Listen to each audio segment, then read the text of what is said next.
Hello, mental health practitioners, especially those of you who are clinicians.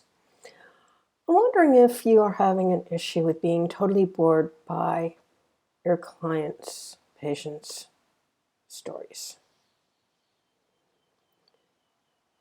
Sometimes it can feel as if your patients are telling you similar stories.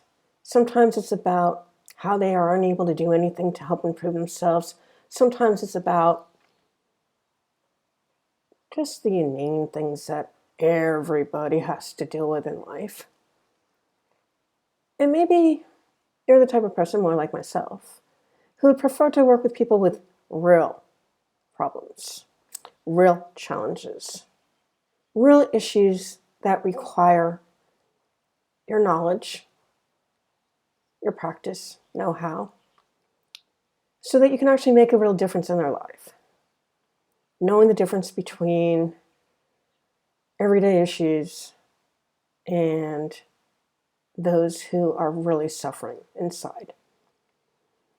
I know for myself that though I have a mentee who got into dealing with smoking cessation in the world of hypnotism, it was really easy for her to take the knowledge that she had learned in the training she had already done and work with a program that was really excellent. It was all there for her.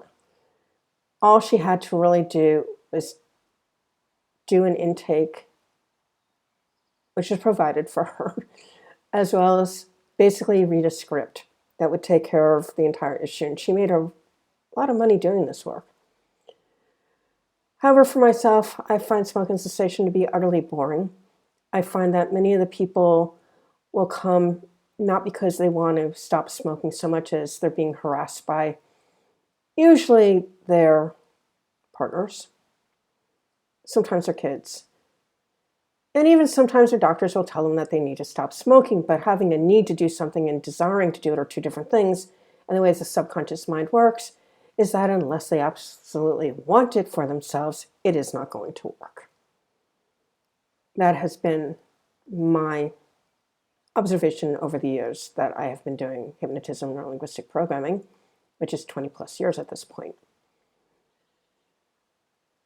I prefer to work with people who have real challenges in their lives, people who have suffered some real trauma, and as a result of that have developed some symptomologies that would get them labeled with mental illness diagnoses, and helping them to let go of all the symptoms and therefore letting go of their mental illnesses. I've helped many people, thousands over the last 20 plus years, to do exactly that, despite the fact that conventional psychiatric and psychological providers and educators and researchers say it's impossible. Well, what I have to tell them is that my people do exist. I have plenty of testimonials on my website to speak to that, dawningvisions.com, if anyone's interested in checking them out. So you can see exactly how people have it within themselves to overcome pretty much anything other than personality disorders and psychotic events. Those two are, well, they're really outside the scope of what hypnotism and neurolinguistic programming can do. However, for the majority of other situations, including addictions and eating disorders, these things can certainly be healed. Well, the underlying problems can be healed, and the client can move on with their lives without having these issues causing any problems in their lives moving forward. So I wonder exactly who are the patients that you're attracting, and it might have a lot to do with the environment in which you're working. That will determine the type of caseload that you'll have. And I would suggest that if you are bored by hearing the same stories or the petty concerns that some of your patients are blowing totally out of proportion, and trust me, I have one client in particular now who is really smart, all right? She's really smart, and she knows how to pretty much take care of any problem that comes up. Her problem is that she gets so upset, well, angry, actually, Just like what happened yesterday. She's looking for supported housing. She was number 32 or 33 on the list. Thought she was going to get something within the next couple months. I told her that that was most unlikely, that they probably have a wait list of more than a year. Her landlady was in her face to sign a lease for a year or get out. And she was having a hard time getting an answer from the person at the housing office as to whether or not she'd be able to move and when. Well, she found out it was indeed a year, and so she realized what she had to do was sign a lease. Deed done. It was all done in a day. And yet she goes into these what if situations that she knew not. Because she knows how to look up legal rights. She has people who specialize in this stuff that she knows through her job, where she works in restaurants and bars, and these people go to those places. So she's made these friendships, her patrons, and knew the answers to these questions. In fact, that the landlady had no right to basically throw her out on the street because there's a process she has to go through in the state that she lives in. It's hard to get tenants to leave legally. That's the reality. So she needn't go through all that hysteria. And that's the way it goes sometimes.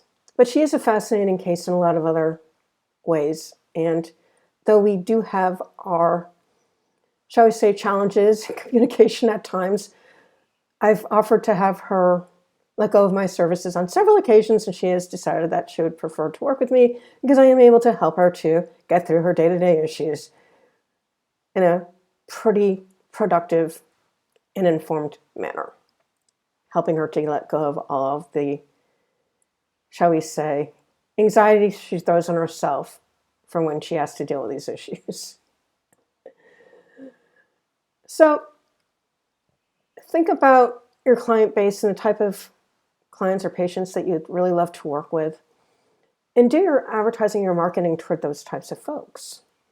Because you're going to be a lot more interested in working with them. You're not going to find yourself bored, and you're going to be able to really find your work to be a lot more fun and fulfilling, especially when they're able to overcome these much more serious concerns.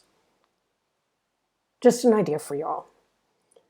Because there's so many types of people that we can work with. You just got to choose a niche and work with them. Now, one of the things that I do offer is a 2-day VIP training. It's all done online in terms of helping you to integrate hypnotism and linguistic programming into your practices. And I do believe that this is the missing ingredient for those of you who have been trained in conventional mental health. You really never learned how to access the amygdala and the hippocampus of your patients, where all the emotions live, and that's where the transformations need to happen. And you can do this really quite quickly, which means that you can attract much higher, shall we say, income-producing patients, so you don't need to work so many patients day in and day out, back to back. I don't even know how you all do it. I couldn't do it. I wouldn't want to do it. And instead just work for a few days with one client, get them clear to the problem, earn $5,000 or more for those efforts, selling a program instead of hourlies, never having to work with insurance companies again if you so choose, and really truly building a practice that works for you so you have your life back. Because one of the really big problems that people in mental health have, and caregivers in general, and service providers, is that they don't take the time to take care of themselves. They end up getting sick, and then they wonder why.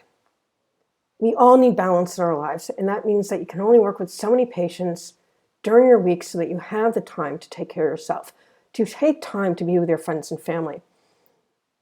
So you have a life that works for you. And in my case, I don't even live in the United States. I haven't lived there in 3.5 years. I have no interest in living there again, actually, based on what's going on over there. You get a kind of different view when you're not in the country. Trust me on that. So you could work from anywhere if you so chose, using video. And video does work with the clients. And there's things that you need to learn about how to deal with it. Like when the application or the Wi-Fi stops working, you have to start over again. It's not an issue for your patients. It really isn't. Again, I've been doing video sessions since 2013 when I had a agoraphobic gentleman who lived about 3 minutes from where my office was for 7 years. But I had just moved out to California, so I was 3,000 miles away, and he was more than happy to work with me through video. And that was the beginning of my going online. And then I had a lot of clients from Massachusetts when I was in California because I had lived and worked there for 7 years. And for the most part, they were more than happy to do it video because they didn't have to get in their cars and travel anywhere. They could just basically do it in the comfort of their own home. It's a lot more relaxing in a lot of ways, except for if they have animals that bark all the time, that's a problem. However, you learn to work around all these things, and if you don't get upset about it, your patients will not. It's called pacing and leading. It's something that we do in hypnotism and neurolinguistic program as a regular point of our work with our clients. Well, that's all I have for you for today. As always, I thank you for spending your time with me. Till next time. Bye-bye, all.